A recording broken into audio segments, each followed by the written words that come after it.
ECB កាត់បន្ថយអត្រាការប្រាក់ម្ដងទៀតហើយព្រមានថាការភ័យខ្លាចសង្គ្រាមពាណិជ្ជកម្មកំពុងប៉ះពាល់ដល់សេដ្ឋកិច្ចរបស់អឺរ៉ុបការកាត់បន្ថយអត្រាប្រាក់បញ្ញើមកត្រឹម 2.5% ប្រចាំត្រីមាសមកដល់ពេលដែលលោក Trump ត្រៀមដាក់ពន្ធលើការនាំចេញរបស់អឺរ៉ុបទៅអាមេរិក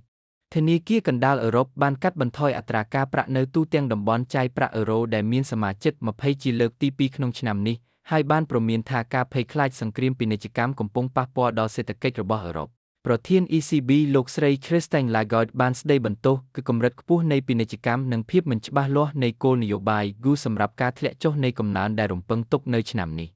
ECB បាននិយាយថាការកែប្រែធ្លាក់ចុះសម្រាប់ឆ្នាំ2025និង2026ឆ្លុះបញ្ចាំងពីការនាំចេញទាបនិងភាពទន់ខ្សោយដែលកំពុងបន្តក្នុងការវិនិយោគដែលមួយផ្នែកមកពីភាពមិនប្រាកដប្រជានៃគោលនយោបាយពាណិជ្ជកម្មខ្ពស់ក៏ដូចជាភាពមិនច្បាស់លាស់នៃគោលនយោបាយ